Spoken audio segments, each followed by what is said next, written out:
সেই আবু বকরের প্রেম ভালোবাসা যদি আমার অন্তরেও থাকে রে যুবক, ও বৃদ্ধ বাবাজিরা, আপনারা যারা এখানে বসছেন, আবু বকরের প্রেম অন্তরে ঢুকায় নেন।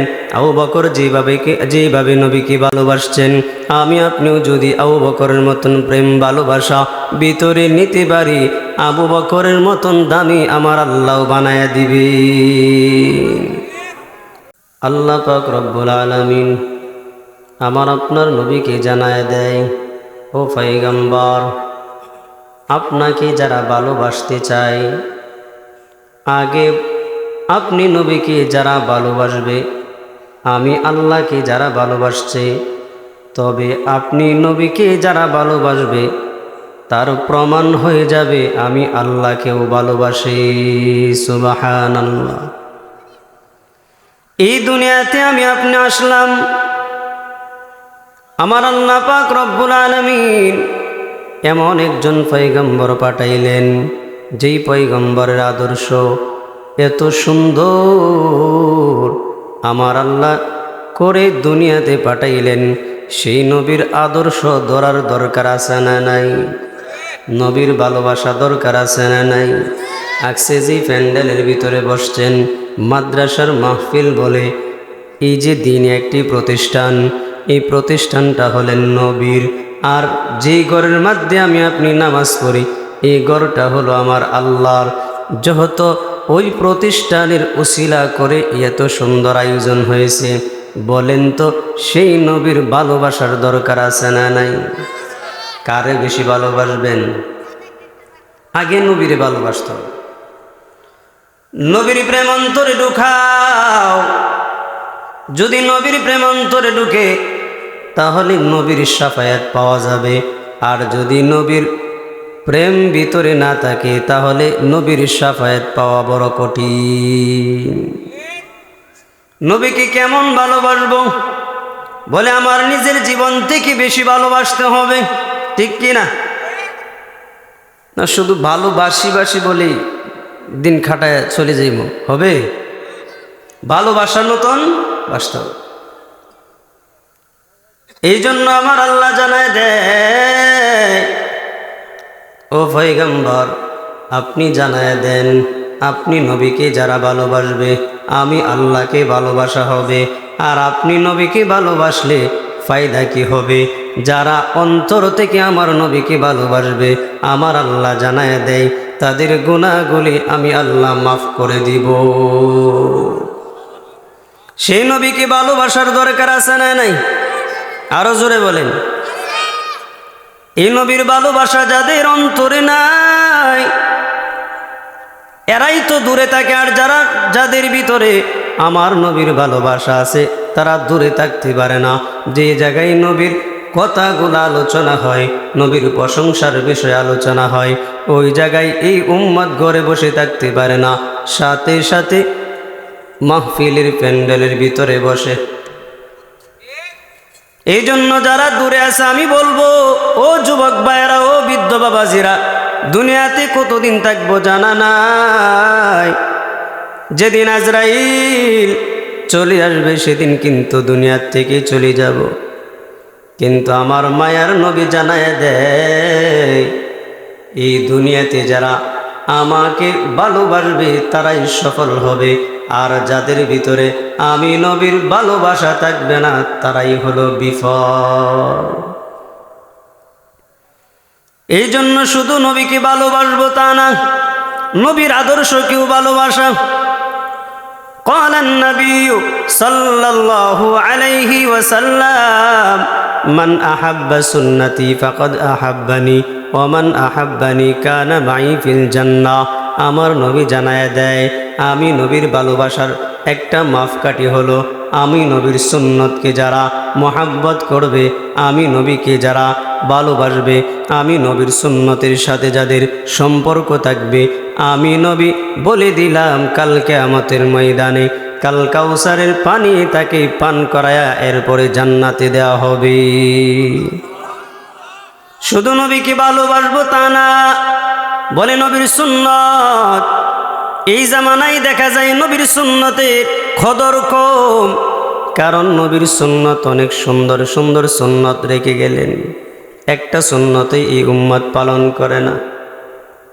যেমন দাড়ি রাখা সুন্নত, কিন্তু সুন্দর করে সেভ করে রাখে, বলে জন লাগবে, আছে না নেই? এ যুবক ও বৃদ্ধ বাবাজিরা, যাদের মুখে দাড়ি নাই, আমার মায়ের নবী বলেন যারা সেভ করে, যারা দাড়ি কাটে, তারা যেন আমি নবীর কলিজায় আঘাত করে। নাউজুবিল্লাহ।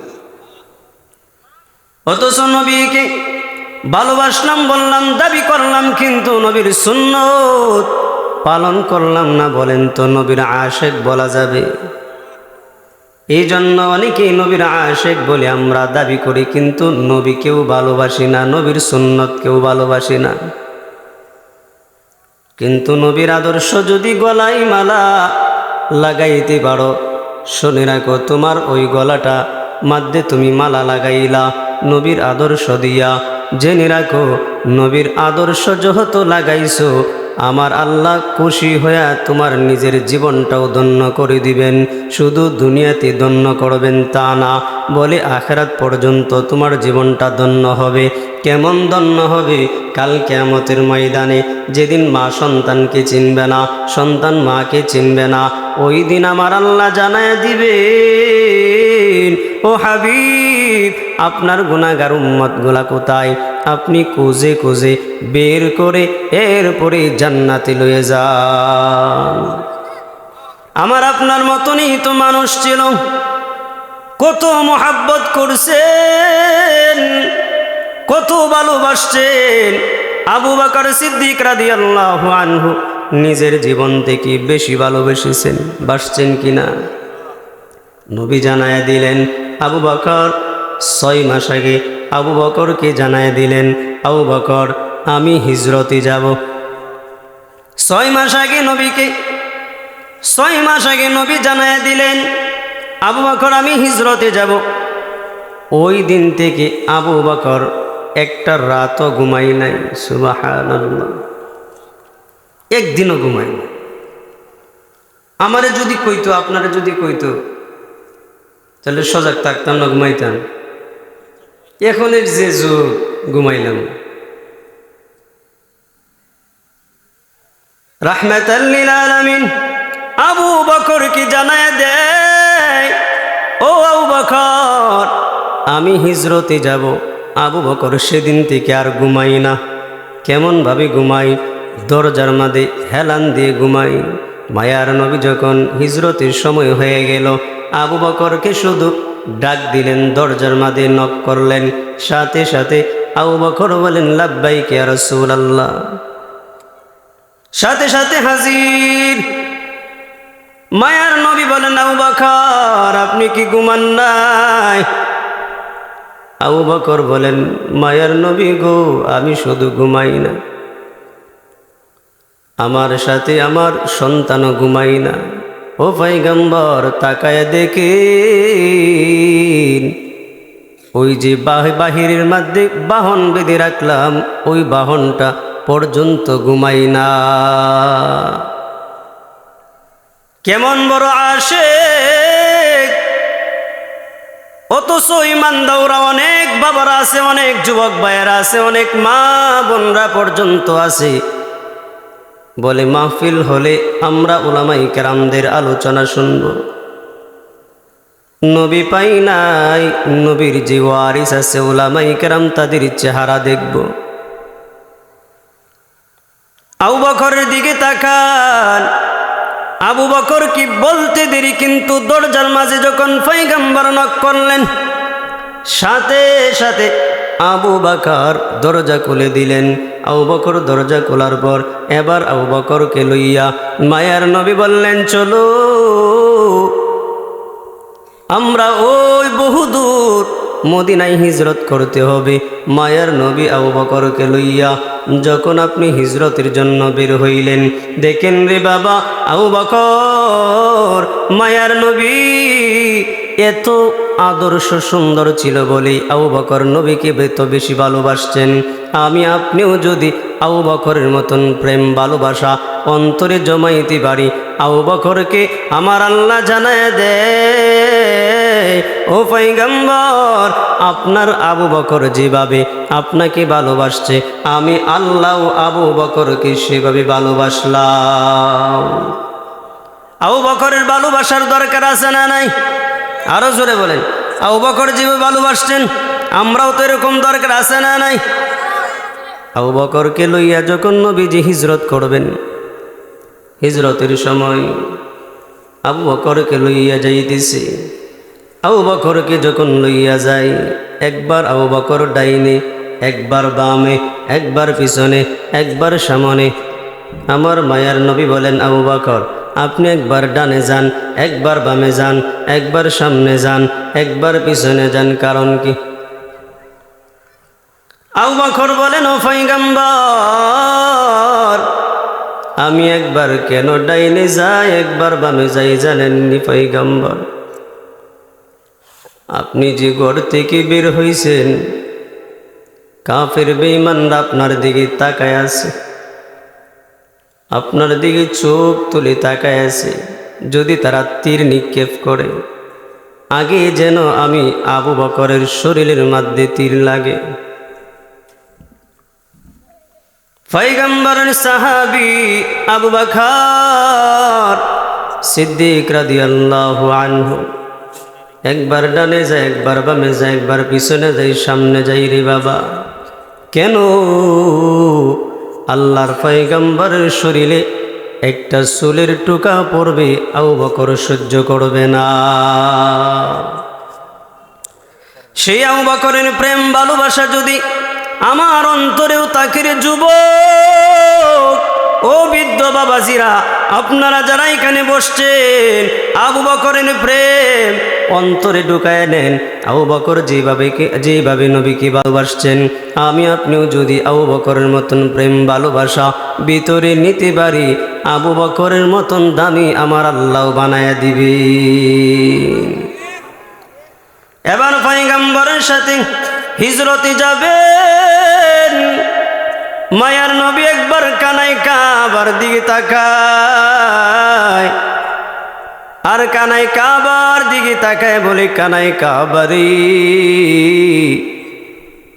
তোমার কাছে থাকতে আমার মন চেয়েছিল, কিন্তু আমি কাফের বেঈমানদের জন্য থাকতে পারি নাই। তারা আমি নবীকে এতই অত্যাচার, আমি নবীর উপরে তারা এত অত্যাচার করছে, আমি নবীকে এতই কষ্ট দিছে রে। ওরে কাবা, আমার যাইতে মন চাই না, কিন্তু তাদের কারণে আমার যাইতে হইতেছে। মায়ার নবী আমার কানাই কাবার দিকে তাকায় তাকায় কান্না করে। আবু বকর বলেন, পয়গম্বর, আপনি কানাই কাবার দিকে তাকায় তাকায় কান্না করেন। মায়ার নবী বলেন, আবু বকর, আমি কেন কান্না করি জানো? আমার যে জায়গায় জন্ম হয়েছে, যে জায়গায় আমি আমার মালিকের কানাই কাবার দিকে তাকায় তাকায় নামাজ পড়তাম, আজকে আমি কাফের বেঈমানদের জন্য আমার মাতৃভূমি সারে আমার চলে যাইতে হইতেছে। আবু বকরকে লইয়া যখন মায়ার নবী হাঁটতেছেন, আর মায়ার নবীর সামনে পিছনে ডানে বামে যখন চলতেছে, এবার আবু বকরকে লইয়া নবীজি যখন হিজরতে রওয়ানা, বহু দূরের সফর, কাফের বেঈমানরা পর্যন্ত অপেক্ষা, আমার নবীকে পাইলেই তারা কতল করবে।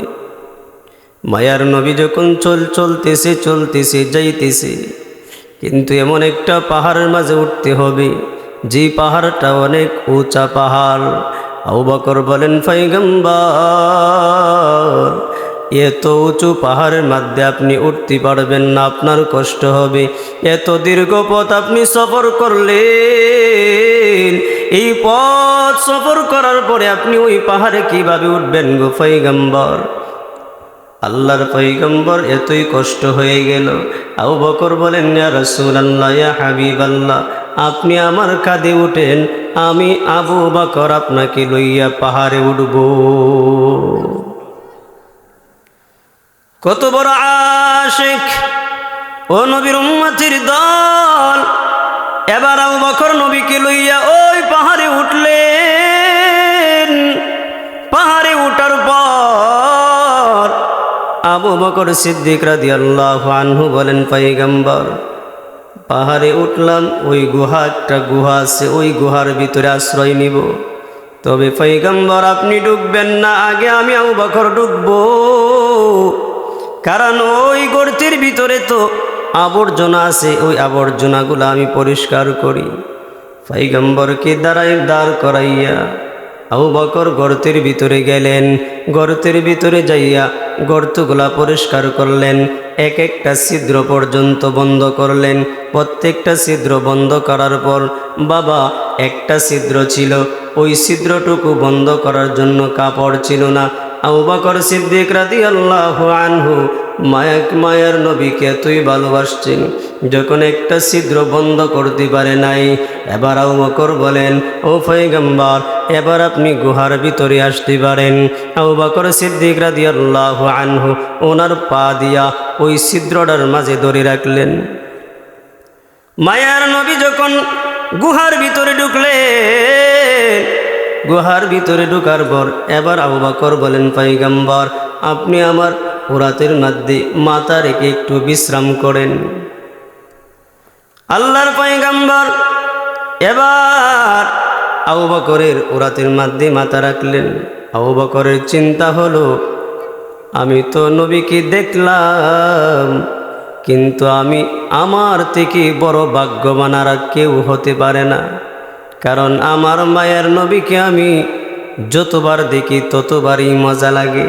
তবে আজকে জীবনের শেষ দেখা দেখব, আমার জীবনে এত সুন্দর পরিবেশ পাই নাই, নিরালয় কোথাও নবীকে পাই না। আজকে নবীকে যেহেতু পাইছি, আমার মন কুলভাবে আমি আমার নবীকে দেখব। নবীকে রাতের মধ্যে শোয়ানোর পর এবার আবু বকর নবীর চেহারার দিকে তাকায় রইলেন। নবীর চেহারার দিকে তাকায়া নবীকে দেখতেছে, মন ভরে দেখতেছে।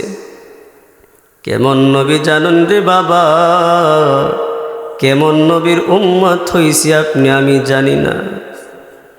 যে মায়ার নবীকে শুধু দুনিয়ার সূর্য আর চন্দ্র চিনে না, আর জমিন চিনে না, আমার নবীকে গাছপালা পর্যন্ত নবীকে চিনে, পিপিলিকা পর্যন্ত নবীকে চিনে। নবীর ভালোবাসা পিপিলিকা পর্যন্ত আছে, শুধু আবু বকরের ভিতরে নয়। কারণ আমার নবীকে এতই ভালোবাসছেন, আবু বকর আল্লাহর কাছে দামি। এবার আবু বকরের উরাতের মধ্যে পয়গম্বর শুয়ে আছেন। পয়গম্বরকে আবু বকর দেখতেছেন। ওই যে একটা ছিদ্র ছিল, বন্ধ করার মতন কাপড় ছিল না, পা দিয়ে ঢেকে রাখলেন। ওই পাওয়ার মাঝে একটা সাপ আস্তে করে সুবল দিলেন। শুধু সাপটা আস্তে করে সুবল দেওয়ার কারণে আবু বকরের চোখ বেয়ে বেয়ে পানি পড়তেছে। মায়ার নবীর চোখের চেহারা মুবারকের মধ্যে যেই মাত্র চোখের ফোঁটা পানি পড়ল, মায়ার নবী তাকায়া দেখে আবু বকরের চোখের মধ্যে পানি। মায়ার নবী ডাক দিয়ে বলেন, আবু বকর আপনার চোখের মধ্যে পানি। আবু বকর বলেন, ও পয়গম্বর আমি যে একটা ছিদ্র বন্ধ করতে ভুলে গেছিলাম, ওই ছিদ্রটার মাঝে মনে হয় কোনো সাপ আছে। আমার পাওয়ার মধ্যে ওই সাপ সবল মারছে। মায়ার নবী তাকায় দেখে ঠিকই তো আমার আবু বকরের পাওয়ার মধ্যে সাপে কামড় দিছে। আবু বকর এতই কষ্ট পাইলে, এতই ব্যথা যন্ত্রণা শুরু হয়ে গেছে। মায়ার নবীর মুখ জবান মুবারক থেকে মুখের লালাটুকু আবু বকরের পাওয়ার মধ্যে লাগাইয়া দিছে। লাগানোর সাথে সাথে আবু বকরের পা ভালো হয়ে গেছে। যেই মাত্র ভালো হয়ে গেল, আবু বকর ভালো হওয়ার পরে মায়ার নবীর চেহারার দিকে তাকায় রইলেন। মায়ার নবী আবার সাপরে ডাক দিয়ে বলেন, ওরে সাপ, আমার আবু বকরকে কেন তুমি আক্রমণ করলা? সাপকে যখন বললেন আক্রমণের বিষয়, সাপ দেখেন কত মোহাব্বত। এবার সাপ বলতেছি, পয়গম্বর, বহুদিন আগে শুনছিলাম আমি এক দরসের সামনে দিয়ে যাইতেছি। এই দরসের সামনে দিয়ে যাওয়ার সময় আমি সাপের কান দিয়ে শুনেছি এমন একজন পয়গম্বর আসবে, যেই পয়গম্বরকে দেখার পর নাকি জিন্দেগির গুনাহ মাফ হয়ে যায়। ও পয়গম্বর, একদিন নয়, 100 বৎসর পর্যন্ত ভিক্ষামান আমার দিনের নবী আসবে, আমার নবীকে দেখব। ওই দিন থেকে আপনাকে দেখার জন্য বিকুল হয়ে আছি। ও পয়গম্বর, আপনার আবু বকর ওই ছিদ্রটুকু পা দিয়ে বন্ধ করে রাখছে। বলেন তো, যেই জায়গায় রাহমাতাল লিল আলামিন আসছে, যার জন্য আসমান জমিন সৃষ্টি হয়েছে, যেই নবীর জন্য এত সুন্দর আয়োজন, ওই নবীকে কি আমি না দেখি পারি গো পয়গম্বর? আল্লাহর পয়গম্বর সাপের মুখ থেকে যখন কথাগুলা শুনতেছিলেন, আবু বকর ডাক দিয়ে বলেন, পয়গম্বর, ওই সাপের মোহাব্বত ভালোবাসা দেখা যায় একটা, এত সুন্দর ভালোবাসা। আমি আবু বকর জানতাম শুধু আমি আবু বকর আপনাকে ভালোবাসি, না না, এখন তো দেখা যায় একটা সাপও আপনি নবীকে ভালোবাসে। এই জন্য রে যুবক, মুরব্বী বাবারা ও পর্দালের মা বোনেরা, দেখেন আবু বকরের ভালোবাসা, আমার আল্লাহ খুশি হইলেন। একটা সাপ মায়ার নবীকে ভালোবাসার কারণে দামি হয়ে গেলেন। এই জন্য আমি বলতে চাই, আমার মায়ার নবীকে যারা ভালোবাসবে তারা শুধু দুনিয়ায় কামিয়াব হয় নাই, কাল কিয়ামতের ময়দানেও কামিয়াবির দরজায় পৌঁছে যাবে। বলেন তো, সেই নবীকে ভালোবাসার দরকার আছে না নাই? কেমন ভালোবাসবো? নিজের জীবন থেকে, ঠিক কিনা? শুধু ঘরে বসে বললাম আমার নবীকে ভালোবাসি, ভালোবাসি কি চলবে? এই বাংলার জমিনে অনেক কত আশিক আছে, অথচ নবীর লইয়া কটূক্তি করে, নবীরে গালি দেয়, কিন্তু আশিক হইয়াও প্রতিবাদ করতে পারি না। গত কিছুদিন আগেও আমার নবীকে লইয়া কটূক্তি করছি, কিন্তু আমি কত বড় আশিক হইলাম, কিন্তু আমার নবীকে নিয়ে কটূক্তি করলো, এর কোনো প্রতিবাদ জানানোর মতন আমার তৌফিক হলো না। এই জন্য আমি বলবো, আমার নবী জানায় দেয়, শুধু আমি নবীকে ভালোবাসবা তা নয়, আমি নবী সুন্নতগুলা রেখে আসলাম, প্রত্যেকটা সুন্নতকে তোমরা আঁকড়ে ধরো। আমি নবীর সুন্নতকে যদি আঁকড়ে ধরো, তাহলে কিয়ামতের ময়দানে আমি নবীর শাফায়াত তুমি পাবা। এই জন্য আজকে যেই প্রতিষ্ঠানের মাহফিল হইতেছি, আমি মনে করি ওই প্রতিষ্ঠানটা আমার পয়গম্বরের প্রতিষ্ঠান। এই প্রতিষ্ঠানকে যারা মহাব্বত করবে, আমি আমার নবীকে মহাব্বত করা হয়ে গেল। ওই প্রতিষ্ঠানের সাথে যাদের আত্মার সাথে সম্পর্ক, আমার মায়া নবীর সাথেও সম্পর্ক হয়ে যাবে। কারণ তলাবুল ইলমরা, তারা কোরআন পাঠ করে, তারা তাহাজ্জুদ পড়ে, 5 ওয়াক্ত নামাজ পড়ে। এই মোহাব্বত যদি ধরে রাখতে পারি, কাল কিয়ামতের ময়দানে ওই তলাবুল ইলমগুলাও কিয়ামতের ময়দানে সুপারিশ করে জান্নাতে নিবে। এই জন্য আমার আল্লাহ জানায় দেয়, কুল ইন কুনতুম তুহিব্বুনাল্লাহা ফাত্তাবিউনি ইউহিব্বুকুমুল্লাহ ওয়া ইয়াগফির লাকুম যুনুবাকুম ওয়াল্লাহু গফুরুর রহিম।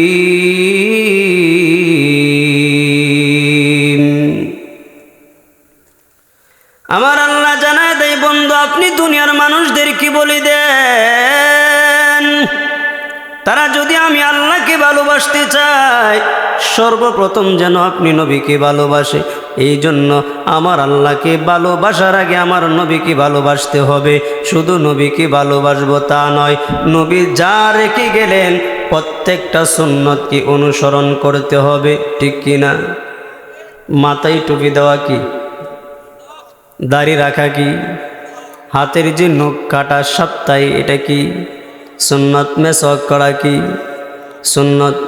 পাগড়ি বাঁধা কি? 5 ওয়াক্ত নামাজ পড়া ফরজ। ফরজই পড়ি না তো সুন্নত পালন করবো কোত্থেকে, ঠিক না? ফরজই পালন করি না তো সুন্নত পালন করবো কোথা থেকে? এই জন্য প্রত্যেকটা সুন্নত যখন বান্দা আদায় করবে তখন ঠিকই ফরজের প্রতি একটা মনোযোগ হবে। যার ভিতরে সুন্নত নাই সে ফরজের প্রতি তার আকৃষ্ট থাকবে না। এই জন্য আমার যুবক ভাই এবং বৃদ্ধ বাবাজিরা যারা আছেন, আমি বলবো আমার নবীর সুন্নত ধরেন, নবীর আদর্শকে আপনি গলায় মালা পরায় রাখেন, দেখবেন এই সুন্নতের মালা আপনি গলায় দিলেন, এই সুন্নতের মালা গলায় দিতে আপনি যত দেরি করছেন কিন্তু নবীর শাফায়াত পেতেও তো দেরি হবে না। এই জন্য আমি আপনি যারা এখানে আছি বেশি থেকে আমার যিনি আমার মালিক বলেছেন আমার পয়গম্বরকে ভালোবাসার জন্য, সেই মালিকের থেকে আমার নবীকে ভালোবাসবো, বাসলে আমার আল্লাহকে ভালোবাসা হবে। এই জন্য এই প্রতিষ্ঠানকেও ভালোবাসবো, আমার নবীর প্রত্যেকটা সুন্নত আদর্শকে ধরে রাখার চেষ্টা করবো ইনশাল্লাহ। পারবো তো? জোরে বলেন, পারবো তো? কারণ এই মাদ্রাসায় যেই ছাত্রগুলা লেখাপড়া করে, এই মাদ্রাসায় যারা মেহনত করে, শুধু এই মাদ্রাসায় মেহনত করতেছে এই এলাকার জন্য অনেক রহমত। শুধু যারা পড়াইতেছে শুধু তারাই যে অনেক সবের অধিকার হয়ে যেতেছে। যারা এটাকে সহযোগিতা করতেছেন, যারা এটার প্রতি মেহনত করতেছেন, আপনারাও এই সবের ভাগিদার পাবেন। এই জন্য এই প্রতিষ্ঠানটা ধরে রাখার দরকার আছে না নাই? ছাত্রদেরকে মহাব্বত করার দরকার আছে না নাই? সকলের সহযোগিতায় এই প্রতিষ্ঠান চলবে, ঠিক কিনা? কষ্ট লাগতেছে কি জানেন? এত সুন্দর একটা আয়োজন করছে, মান্দারা কি লোক সংখ্যা কম না বেশি? আচ্ছা, যদি গানের আয়োজন করা হইতো, প্যান্ডেল কি থাকতো, এই পর্দাগুলা ছুটাই দেওয়া লাগতো। কিন্তু দিনে আলোচনা চলে তো হুজুরা তো এটা কইবই, কয়ে তো হুজুরা চলেই যাবে, চলতে থাকো। অনেক যুবক ভাইরা এই যে মেলা হইতেছে, এই মেলার মাঝে দেখবেন বসে আছে, চা খাইতেছে, বৈশা বৈশা আড্ডা দিতেছে। কি দরকার? আমি তো এটার ভিতরে বসলে আমার লাভ আছে, আছে না নাই? আমার ফায়দা আছে না নাই? আমার মালিকের সাথে সম্পর্ক হবে, এরকম ফায়দা আছে না নাই? আরে ভাই, এখানে যারা এইসব বয়ান করবে তাদের যে চেহারাগুলো আছে, তাদের চেহারা দেখলেও কিয়ামতের ময়দানে কেমন হাল অবস্থা হবে জানেন? যে সময় সুপারিশ করার মতন, আপনাকে নেওয়ার মতন, জান্নাতে নেওয়ার মতন কেউ নাই, আপনার নেক আমল এতই নষ্ট, আপনি জান্নাতে যেতে পারতেছেন না, তখন আল্লাহ তাআলা উসিলা খুঁজবে। দেখো আমার কোন বান্দা কোনো আলেমের সাথে মহাব্বত ছিল কিনা। যদি দেখা যায় নাই, যে তার বন্ধুর মহাব্বত ছিল কিনা, দেখো, খুঁজে বের করো। এইভাবে খুঁজে খুঁজে এরপরে বান্দাকে আল্লাহ তাআলা জান্নাতে দিবে। এই প্যান্ডেলে বসলে ওসিলা হয়ে যেতে পারে, আমার জান্নাতে যাওয়ার ওসিলা হয়ে যেতে পারে। মহাব্বত হলো সমস্ত পাপের মূল, ঠিক কিনা? দুনিয়াকে মহাব্বত করার কারণে, দুনিয়াকে ভালোবাসার কারণে এখন আমার আপনার অন্তর থেকে ইমান সম্পদগুলো আস্তে আস্তে দূরে চলে যাইতেছে। দুনিয়াকে মহাব্বত করব না, আমার আল্লাহ জানায় দেয় এক অন্তর আমি আল্লাহ দিয়েছি, এক অন্তরের ভিতরে দুইটা জিনিস রাখা যাবে না, হয় দুনিয়া রাখো, না হয় আমি আল্লাহর মহাব্বত রাখো। এই জন্য দুনিয়াকে মহাব্বত করা যাবে না। দুনিয়াকে মহাব্বত করলে আমার জীবনটা নষ্ট হয়ে যাবে। এই জন্য মহাব্বত রাখবো আমার আল্লাহ এবং রাসূলের সাথে। আল্লাহ তাআলা আমাদের সবাইকে নবীর ভালোবাসা এবং নবীর প্রত্যেকটা সুন্নতের উপর যাতে আমি আপনি অটল থাকতে পারি, চলতে পারি, আল্লাহ তাআলা আমাদের সবাইকে তৌফিক দান করুন। সকলে বলেন আমিন। ওয়া আখির দাওয়ানা আনিল হামদুলিল্লাহি রাব্বিল আলামিন। আসসালামু আলাইকুম ওয়া রাহমাতুল্লাহি ওয়া বারাকাতুহু।